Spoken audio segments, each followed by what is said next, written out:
Hello my dear friends, we are in the Pro-Life series and today we have a special guest and two special guests, namely Dr. Christopher and Father Joseph. I feel today as if we are in one point where science and religion, faith and reason meets together, and therefore I really assume that this will be very life-oriented and enriching kind of a suggestion for your life to form your convictions on the theme pro-life. And therefore, be tuned to this series on pro-life. And today, I just would like to introduce Dr. Christopher, who is in this field for about 20 years. So now he will introduce himself. Then we would go into a kind of an interview sort of discussion. So be with us. Well, thank you very much, Father Silva.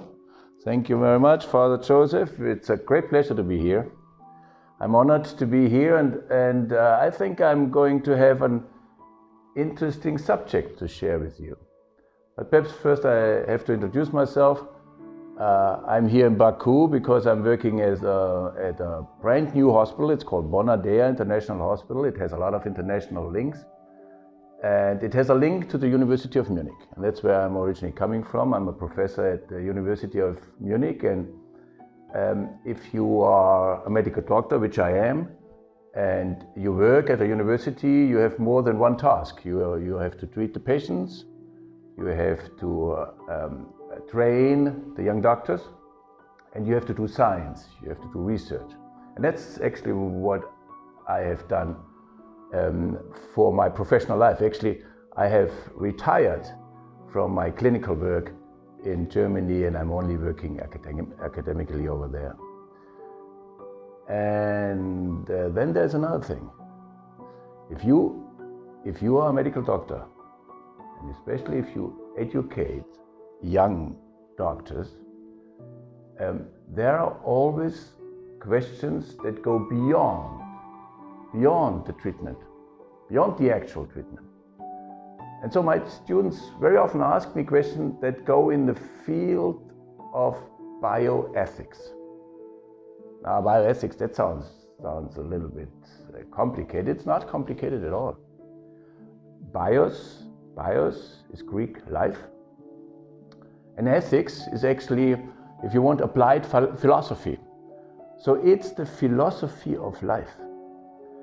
And as a medical doctor, you need to have an understanding of the ethics of life.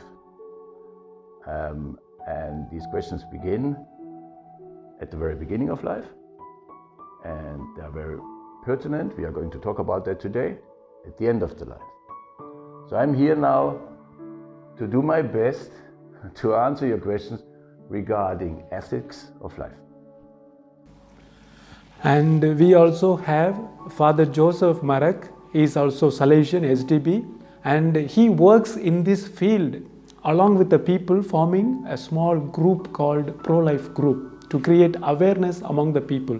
Because we also noticed here there are many who did not know anything about this pro-life, the value of life practically. And therefore he is actually dealing with the people to the challenges and creating in a small circle this awareness.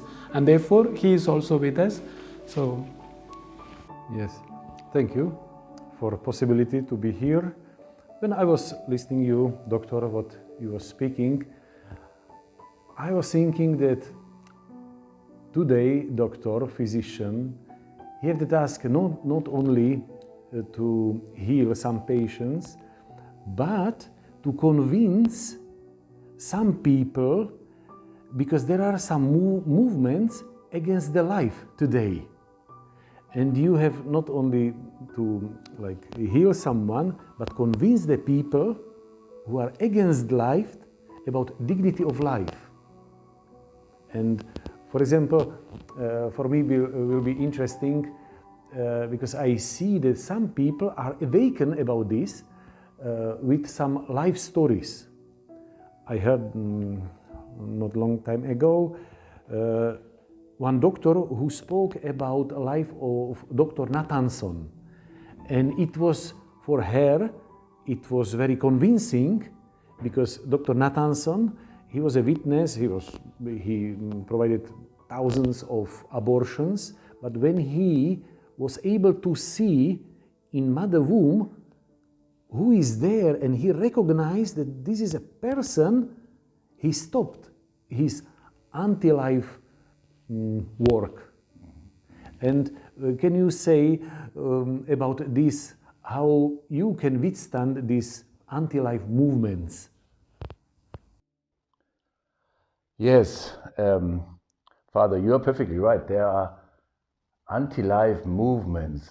Although you can really, you can almost not understand that, because who would ever be against life? It's absurd. But you're right, it is like that. And so we have to go at the bottom of it. Now, you just gave me a very interesting example. We want to protect, we are loving life from the very beginning to the very end. But there's a little problem. If I would ask around here, when did your life start? Then most of you would tell me their birth date. And it's correct. It's correct.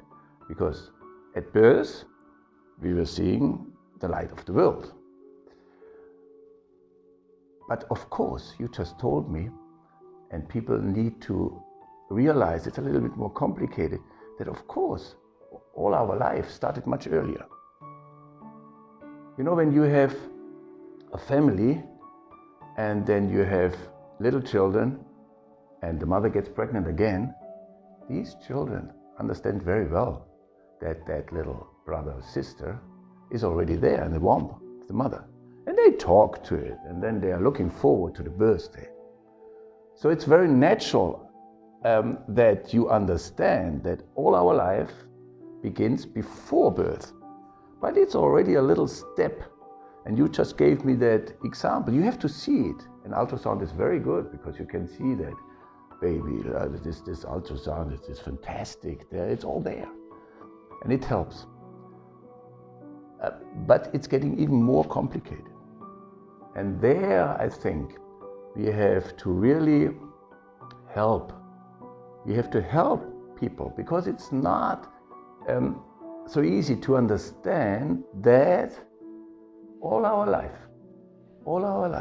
yours, mine, yours, started at conception. So what is conception? Conception is that a man, the father, joins with a woman. The oocyte joins with the sperm. And this is our conception. That's what I believe. That's when I started. And that's 9 months before birth. And I guess we all started like that. I haven't heard anything else yet. But that's very difficult to understand. This is a rational kind of thing. You can't see that embryo. You have to have a microscope.